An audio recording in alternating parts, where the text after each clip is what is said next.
Hola a todos, una nueva entrega de entrevistas.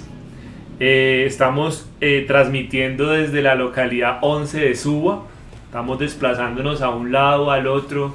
Eso es un proyecto también que tiene que ver con conocer a los otros, los espacios, los lugares y empezar a hablar de literatura un poco frente a ciertos autores que están invitados.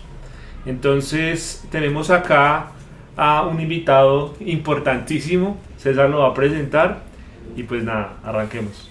Bueno, para nuestros suscriptores, un saludo y también invitarlos a los que llegan a que se suscriban al canal.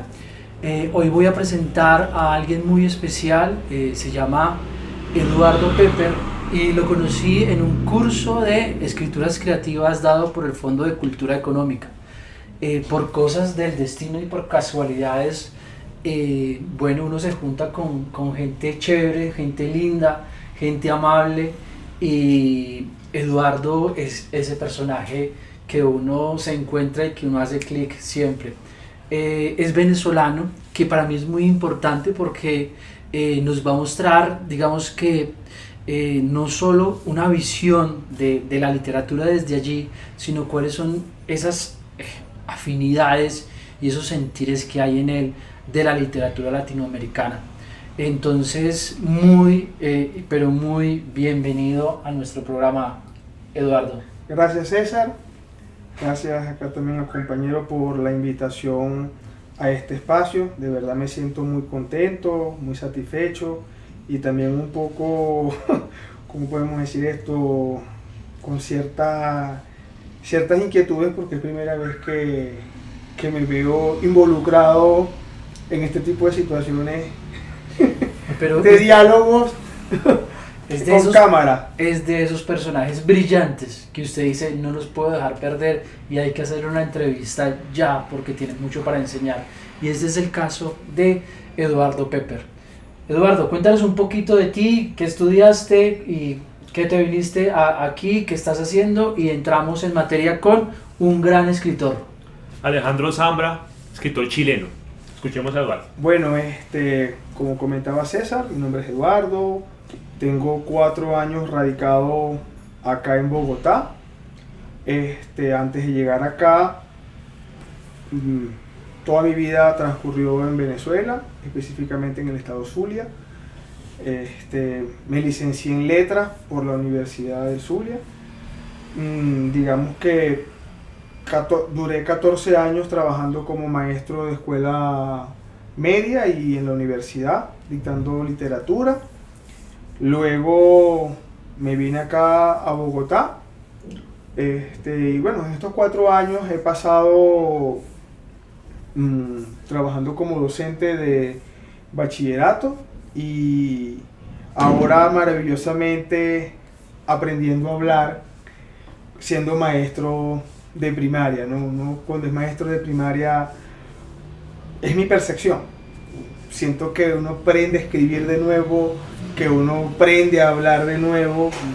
Uno, siempre les comento a los amigos, que como comentaba César hace poco saliendo del taller de Fondo de Cultura, uno aprende a ser persona, ¿no? Los niños suelen siempre enseñarle a uno una dimensión de lo humano que pareciera que la vida cotidiana, esta vida a veces azarosa, llena de tantas urgencias, le roba a uno, no solamente esa capacidad de asombro que tienen los niños, sino también esa capacidad de estar en el lugar del otro, en el lugar de la ensoñación ajena, en el espacio de las posibilidades que se construyen en el aula con los niños, pero que también dejan de ser el aula, ¿no? Porque de cierta forma los niños rompen con todos esos esquemas y pienso que a veces ese es uno de los grandes desafíos que tiene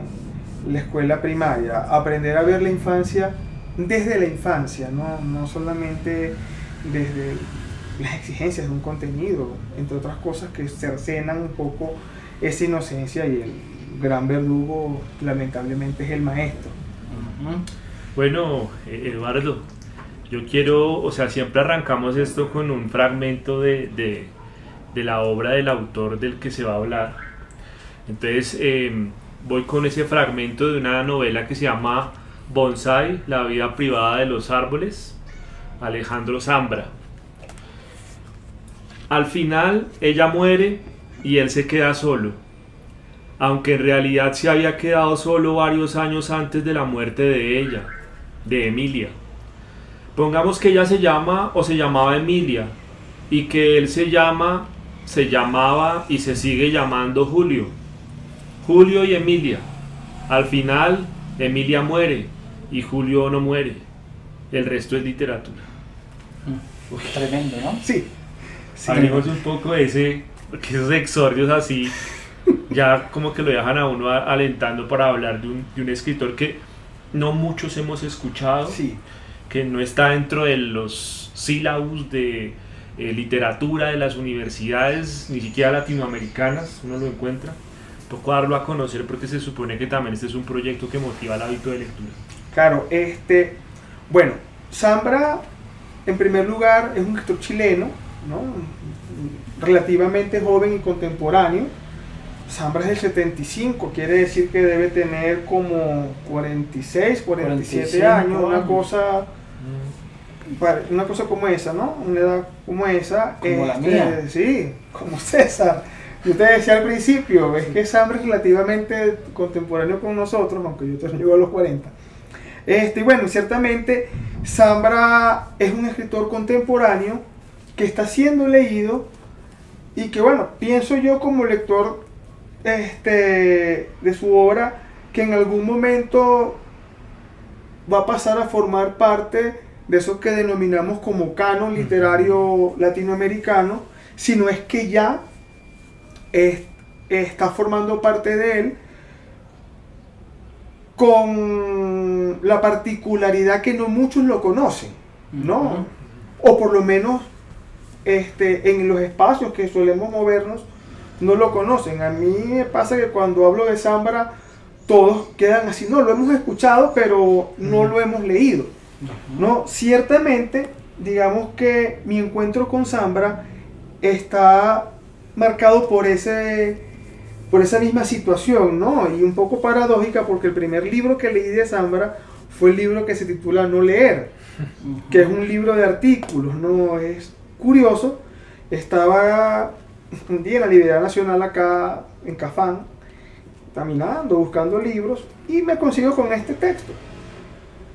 No leer, ¿no? Y entonces digo, bueno, este imperativo tan odioso, tan mala sangre.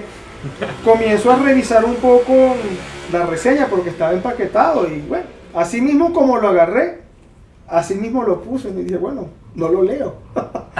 Entonces, bueno, pasó el tiempo y en la misma librería coincidió con una antología de literatura criminal latinoamericana en la cual encuentro un cuento de Zambra que se llama Hacer Memoria. Leo el cuento porque dije, bueno, si otra vez vuelve a aparecer Zambra es por algo, ¿no? Un poco de esos encuentros que son muy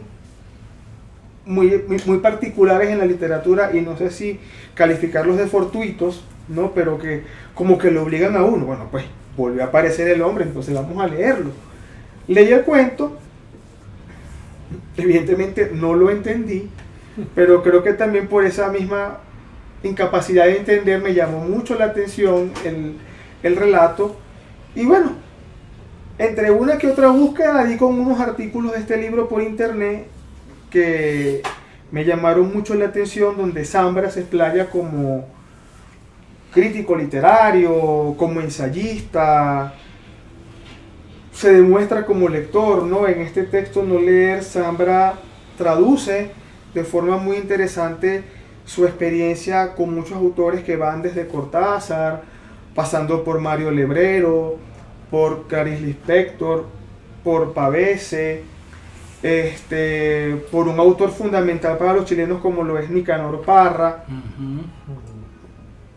Entonces uno comienza como a darse cuenta de que, hombre, este autor tan joven y que ya parece haberlo leído todo, que ya parece haber ahondado en todo, a mí conversaba con un gran amigo, y le decía, hombre, Zambra se me asemeja mucho a Piglia, ¿no? Ese escritor que intenta abarcarlo todo, pero al mismo tiempo con una humildad, ¿no? Con una voz cercana. A veces yo tengo la sensación con Zambra cuando leo los artículos y sus novelas y sus relatos que uno está como escuchando a ese amigo de la universidad que llegaba todas las mañanas y te leía un relato, te leía un poema, o el amigo que tomando cerveza se dispara unas ideas que uno queda, hombre. Bueno, sí, ese fue mi encuentro con Zambra, ¿no? Y después de ahí comenzaron a llegar otros textos como Bonsai, novelas que tengo en digital, porque también hay que resaltar que Zambra es poeta.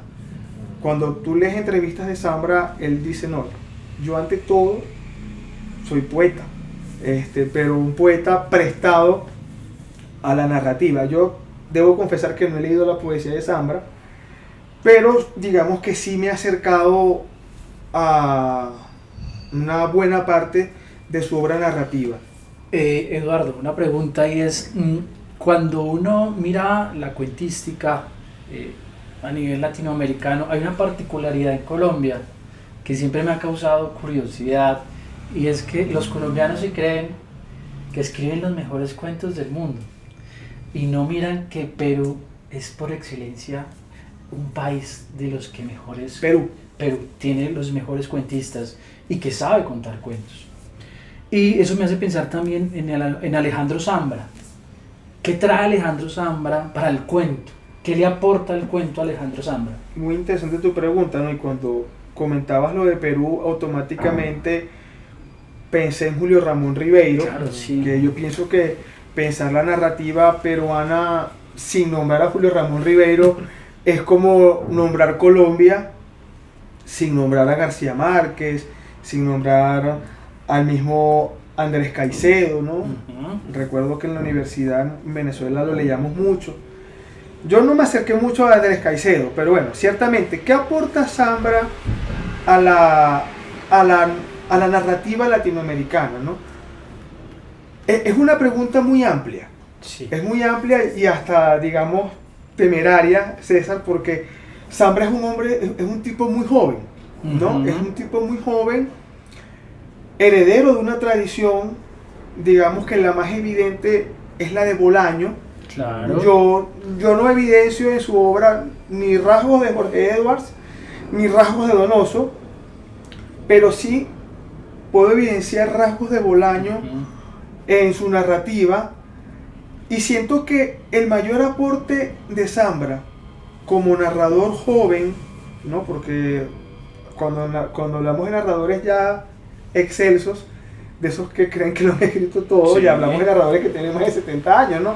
Y Zambra es contemporáneo, pero pienso que el mayor aporte de él es poder traducir la experiencia vital de ese Chile y aquí no me gustaría caer en ese territorio minado de la relación entre política y literatura y política, pero pienso que narrar a Chile después de los 70, con la fuerza que lo hace Zambra, no hubiese sido posible si él no hubiese logrado traducir la experiencia de lo que fue el Chile en las manos de Pinochet, ¿no?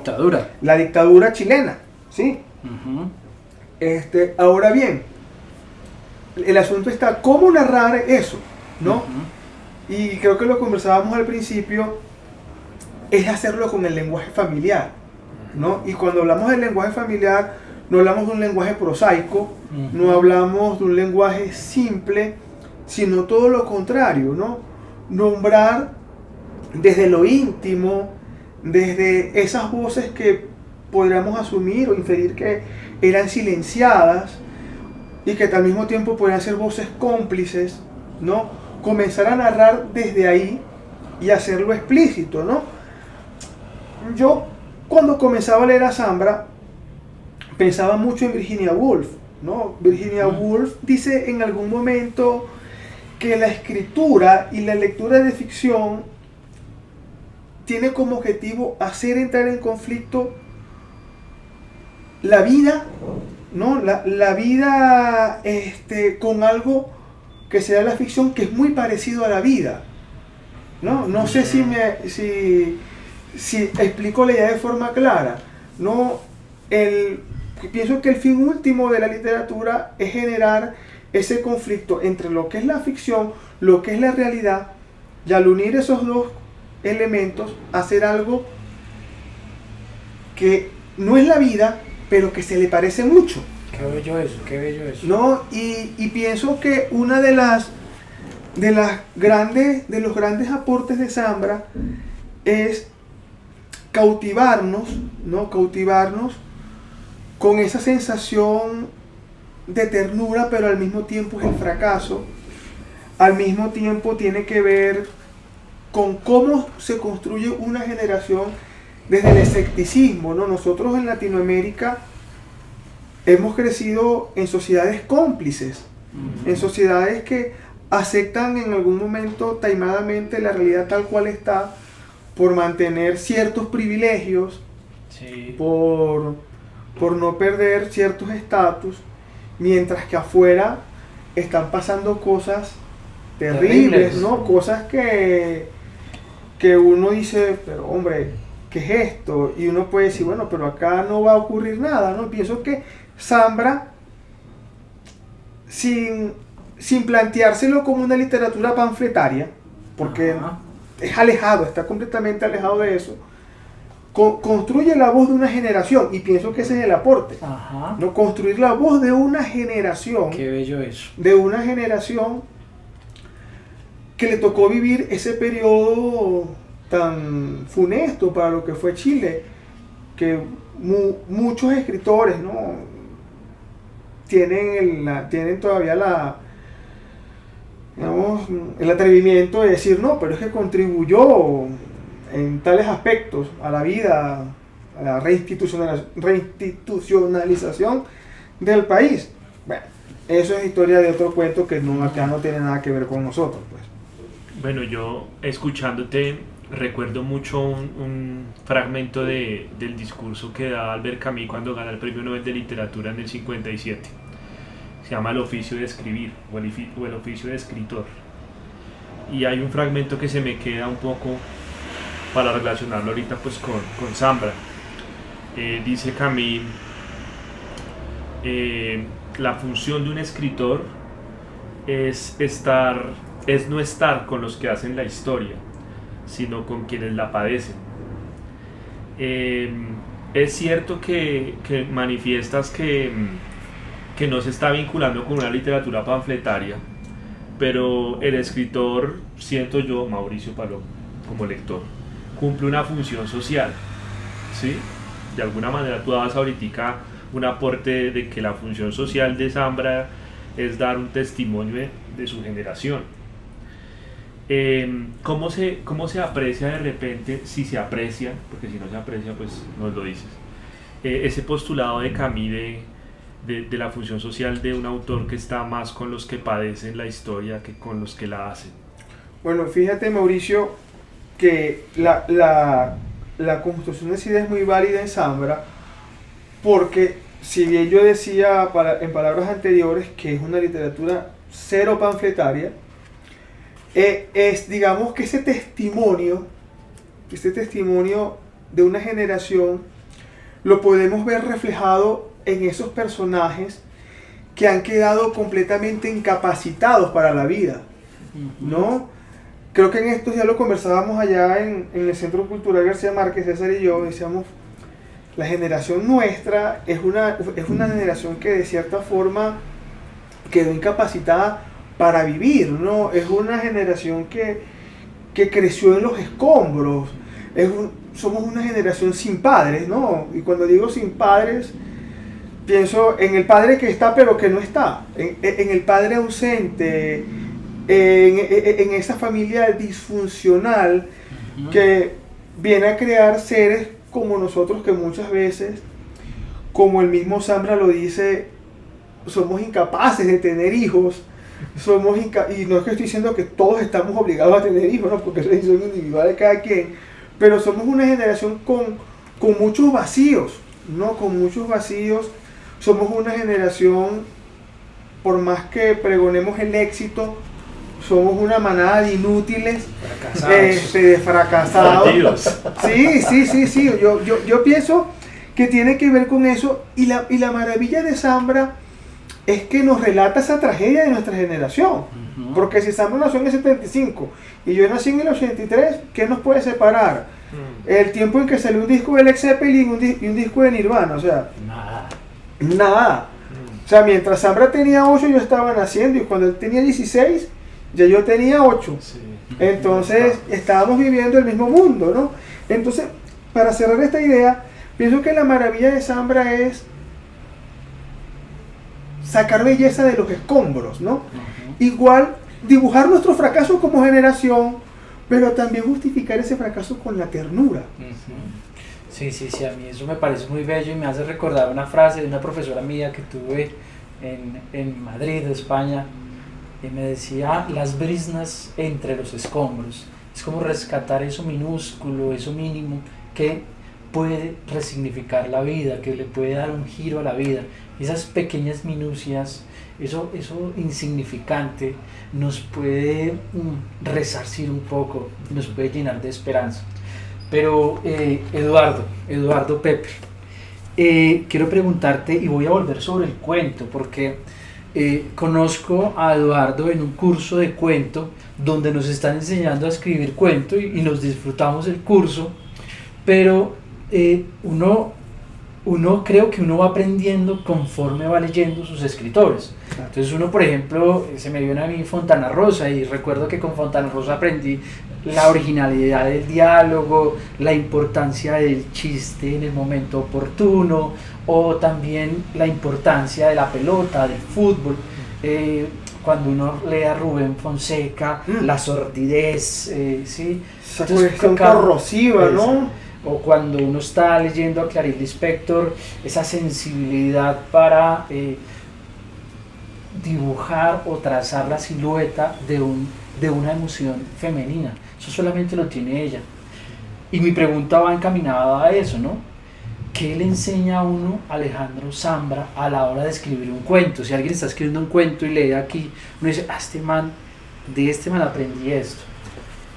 Bueno, ciertamente, ¿no? Pienso que todo lector que tenga intenciones de escribir va aprendiendo de sus autores, ¿no? De sus referentes inmediatos, de esos bastiones que van construyendo una geografía, ¿no? De lecturas, ¿no? Como un mapa, y ese mapa se va señalando, y cada autor le va dando a uno herramientas para enfrentar ese desafío, a veces que termina en el fracaso de escribir. Pienso que Zambra, ¿no? Y no sé si aquí estoy siendo atrevido, pienso que Zambra lo que más le ofrenda a uno como lector es esa idea de que hay que escribir con sinceridad. Que recuperar el habla cotidiana en la literatura no es un pecado, que construir un texto literario desde el balbuceo, desde esa imposibilidad para hablar, desde los giros de las conversaciones, pueden construir un relato profundo y a la vez muy humano, ¿no? A mí me gustaría, ya que estoy dando este ejemplo, no sé, retomar por lo menos acá el primer texto del libro de relatos Mis Documentos, que se llama Mis Documentos. Bien interesante, Mis Documentos, ¿no? Como los archivos de las computadoras. Y Zambra nos dice: la primera vez que vi un computador fue en 1980, a los 4 o 5 años. Pero no es un recuerdo puro, probablemente lo mezclo con visitas posteriores al trabajo de mi padre en la calle Agustinas. Recuerdo a mi padre con el cigarro eterno en la mano derecha y sus ojos negros fijos en los míos mientras me explicaba el funcionamiento de esas máquinas enormes. Mira el lenguaje tan preciso, el lenguaje tan directo que podríamos decir, ah, no, pero es que ya eso lo hizo Hemingway. No, Ajá. eso lo hizo Carver. No. No. Todavía ellos tenían giros, ¿no? Sí. Manejaban unas licencias. Aquí tenemos a un escritor que te está hablando de cuándo conoció un computador y está haciendo literatura con un diálogo, porque está estableciendo un diálogo contigo, el lector, como si estuviese contando al vecino cómo se encontró con un computador y lo que significó para él en ese momento. Ahora bien, no podemos tomar eso como una salida fácil, porque Zambra tiene otra faceta, que yo siempre la comento. Hay una novela de él que es súper atrevida, que no la pude traer para mostrar porque la tengo en digital, que se llama Facsímil. Es una novela que está construida con la estructura de las pruebas que en Venezuela llamábamos actitud académica, que se llaman pruebas saber o pruebas ICFES, que es una barbaridad porque son unas 80, 90 páginas de enunciados con respuestas de selección, ¿no? Es una maravilla esa novela porque Claro. esa idea del autor cómplice, del lector activo, del lector que se involucra en la obra, se hace ya prácticamente de manera desvergonzada. O sea, venga usted a leer un libro que se llama Facsímil, donde yo le voy a hacer preguntas y usted va A responder. a responder, ¿no? Entonces Genial. sí, es una cosa genial porque yo que la leí en digital, en el Kindle, decía, no tengo ni siquiera, no puedo subrayar la respuesta que creo. Entonces voy a comprar el libro para ver si puedo tener la respuesta, y él nunca te va a dar la respuesta, ¿no? No, interesante. Te va dando las opciones y hace toda la estructura de la prueba. Si mal no recuerdo, porque la leí hace rato la novela, todas las preguntas tienen que ver con esa generación que, digamos, también se le vio coartada la posibilidad de ingreso a la educación.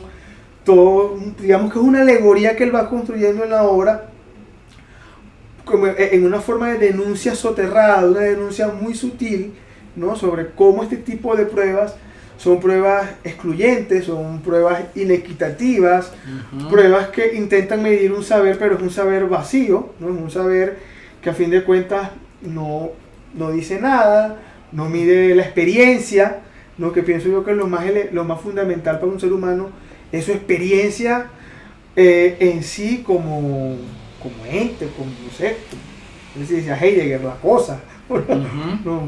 Aquí estoy haciendo cosas atrevidas que de repente puedan embolatar la entrevista. Eduardo, ¿no? Interesante, aparte porque uno también entiende también que se supera una generación anterior trabajada en un lenguaje que en la escritura era neobarroco, pesado, que es esa generación del boom que está antecediendo pues autores jóvenes como Alejandro Zambra.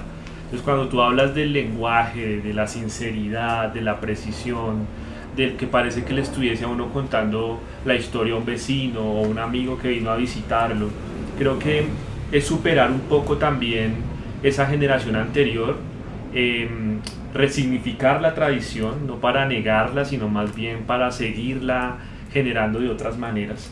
Y me parece que eso me llama mucho la atención, porque además que engancha a lectores ese tipo de lenguajes. Tú decías algo al principio de la entrevista que me quedó sonando, y es que te encontraste de nuevo a Zambra con un cuento, porque como que de alguna manera el impacto de la primera visita a él, que es este libro que se llama No Leer, entonces llegas al cuento, lo lees, y ese cuento está en una antología como de novela negra, si se quiere. De literatura, sí, de narrativa breve criminal latinoamericana. Eso. Entonces, mi pregunta, a mí me llama mucho la atención el tema, porque Latinoamérica tiene muy buenos narradores en esa línea, ¿no? Sí. Mempo Giardinelli, nombradas ahorita Rubén Fonseca, Piglia, Paco Ignacio Taibo en México. Borges y Casares construyeron consolidaron maravillosas antologías sobre este género policial, el género negro como tal, ¿no? Bueno, y entonces Zambra ahí ¿Cómo funciona en esa línea del género? Mira, en la novela Bonsai, creo que es la primera novela que publica Zambra, creo que es la primera, si me estoy equivocando, bueno, perdónenme, pero creo que es la primera porque fue editada en el 2006. Él comenta en alguno de sus textos que anterior a eso había publicado poesía. Él dice que es muy mala, no lo he leído. Pero en Bonsai, digamos que Zambra, en esa novela breve, que lo que tiene son como 60 páginas, es cortica porque la vida privada de los árboles, que es esta que está acá, él cuenta la historia. No sabemos si es la historia de un suicidio, ¿no? El suicidio de Emilia, si mal no recuerdo, creo que Emilia se suicida, pero lo cuenta con esa estructura del relato negro, ¿no? Del relato donde se construye un misterio, pero un misterio marginal. Desde el principio sabemos que el personaje muere, sí, ¿no? Entonces, y eso nos lleva a esa construcción del lector policíaco que dice, bueno, se murió, ¿cómo? ¿Cuándo? ¿Por qué? Entonces uno comienza a llevar la historia en Bonsai de un aspirante escritor que tiene un romance muy típico de estudiantes de literatura en la universidad, que leen a Marcel Proust en las noches, que se emborrachan, que estudian sintaxis, que se mienten con los libros que leen, que se va construyendo como escritor, pero alrededor de eso es girando la historia de Emilia, que es un personaje que sabemos al principio de la obra que muere y que seguimos leyendo para saber cómo muere, ¿no? Y que a mitad de la novela ya sabemos que el personaje se ha suicidado en España porque ha llevado una vida muy turbia, y lo que asistimos es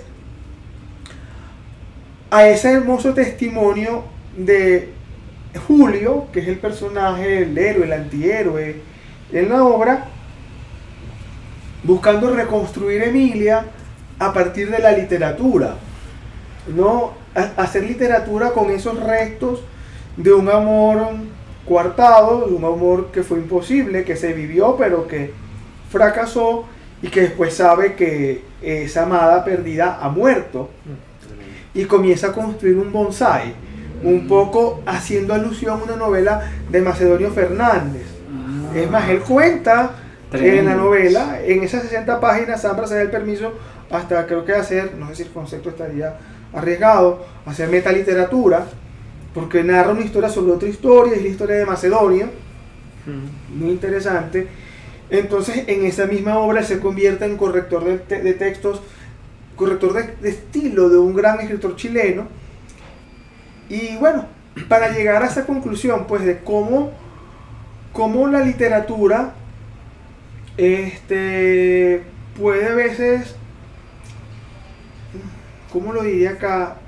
Puede ser esa manera de, pues, que la palabra exorcizar es como muy lugar común, ¿no? Sí, sí, sí. Pero sí sirve para matar, ¿no? Para desmembrar esas molestias, esas incomodidades que se pueden tener en algún momento. Y Zambra, digamos que en una primera parte de la novela o en un núcleo, usando esa pulsión de la literatura negra, de la pesada, lo logra. Te presenta un personaje que muere, ahora voy a saber por qué muere, pero murió por esto, pero ahora tengo un tipo que quiere escribir, ¿no? Y creo que también la escritura tiene mucho de eso, de acto negro, ¿no? De acto marginal.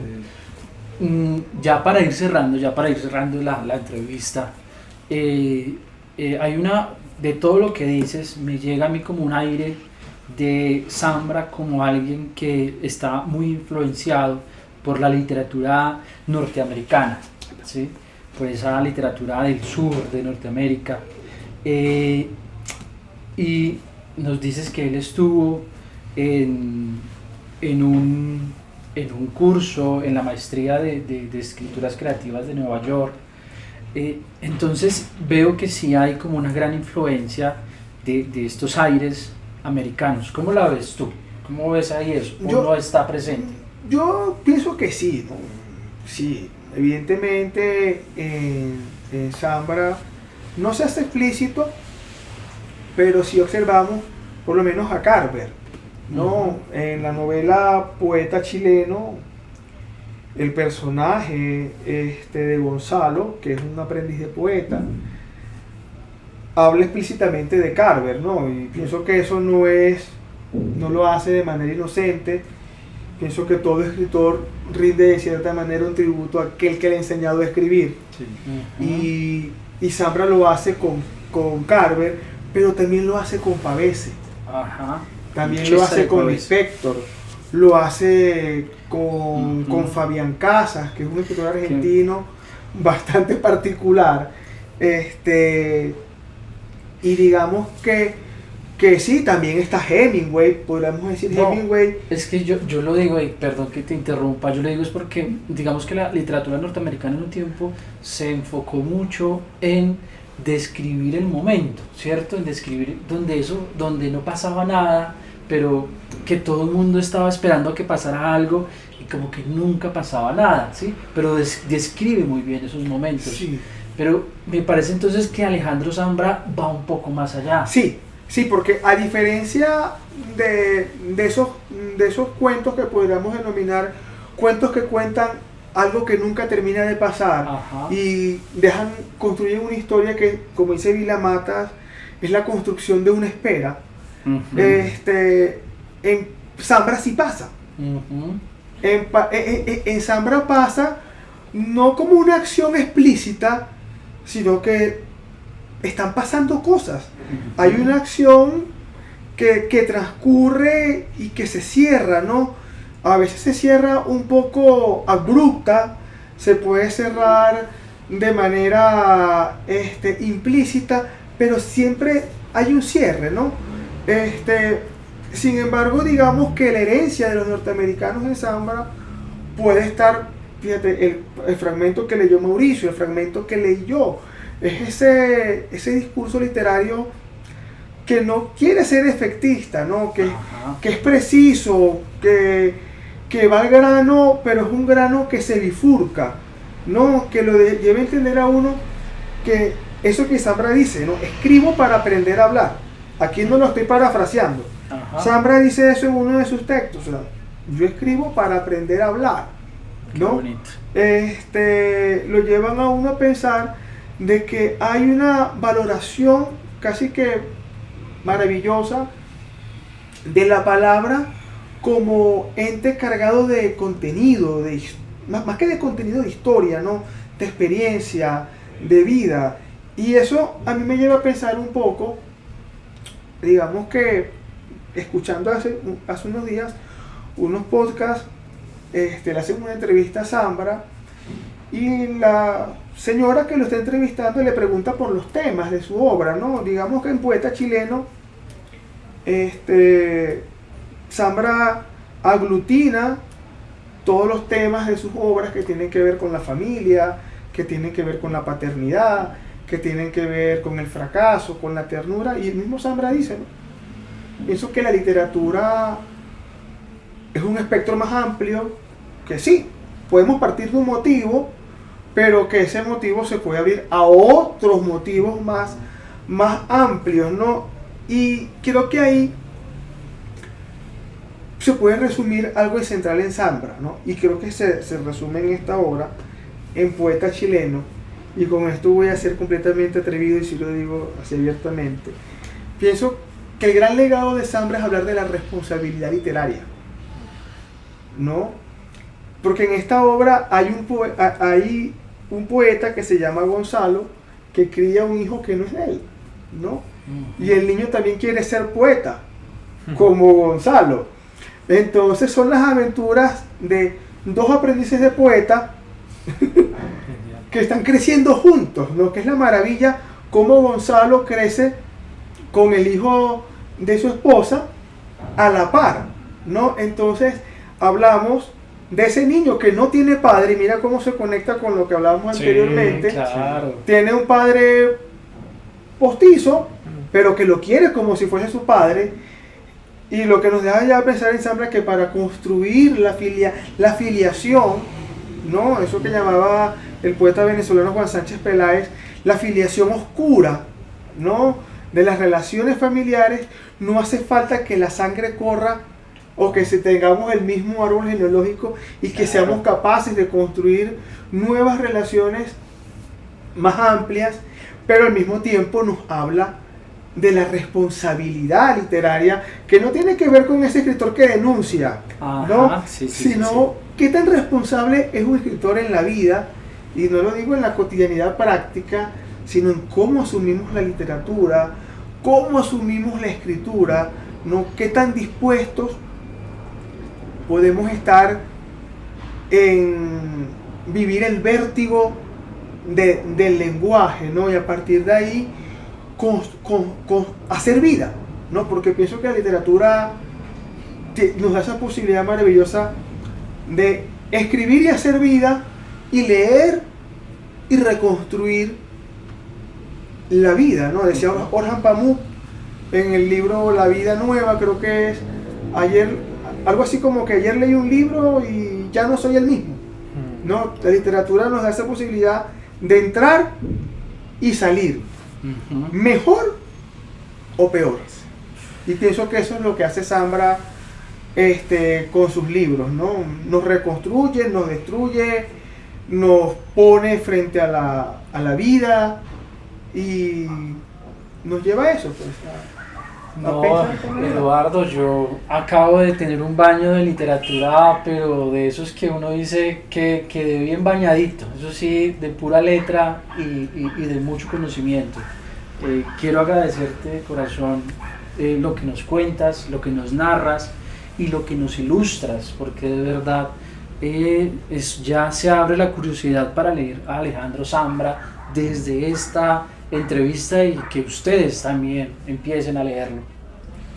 De verdad que muy grato el espacio. Mira que este proyecto nos ha servido para seguir aprendiendo, ¿sí? Porque sí recibimos unos títulos en formación en su momento y toda la cosa, pero estos encuentros con los otros, estos diálogos desde lugares de enunciación, desde autores que de repente uno no ha tenido la experiencia lectora con ellos, porque la literatura es inconmensurable, creo que nos han servido muchísimo. Conocer a los otros escritores que de repente yo la verdad no tenía en el radar, y agradecerte, Eduardo, por eso en este día. A los espectadores allá también yo creo que les quedó la curiosidad para ir a explorar este autor chileno. Eduardo, antes de que nos vayamos, la gran editorial Monte Ávila Editores, yo espero que tú publiques allí tanto de lo que nos has enseñado hoy, y de verdad que tienes todo para que esa editorial vuelva a resurgir de las cenizas. Sí, bueno, no, en este momento no sé el estado de la editorial Monte Ávila, ¿no? La editorial del Estado venezolano, una editorial muy importante en Latinoamérica, junto con la Fundación Biblioteca Ayacucho, que en su momento fue dirigida por Ángel Rama, este gran intelectual uruguayo que se exilió un tiempo en Venezuela. No sabría si están publicando, pero el formato que están usando ahorita es formato digital. Tengo 4 años fuera de Venezuela, no sé cómo están actualmente las políticas editoriales. Tengo siempre la esperanza de que las políticas editoriales del país estén bien, aunque bueno, de repente no puedan estar al máximo como en su momento lo estuvieron, pero bueno, Monte Ávila es ahí una... vas a escribir, ahí vas a escribir. Dios mediante. Bueno, de verdad, gracias Mauricio, gracias César, por la oportunidad de mostrar a Zambra en este espacio tan hermoso que están construyendo juntos. Es primera vez, como les decía al principio, que me entrevistan, y más allá de la clase creo que nunca he hablado en público, y me da cierto temor, y bueno, siento que hoy eso va a ser un éxito. Di un paso en ese aprendizaje de denunciar, ¿no? Y no balbucear y tartamudear. Vamos a tener más seguidores que nunca, por favor. Ahí a la campanita, a la campanita, suscribirse. a la campana. Bueno, chao. Chao.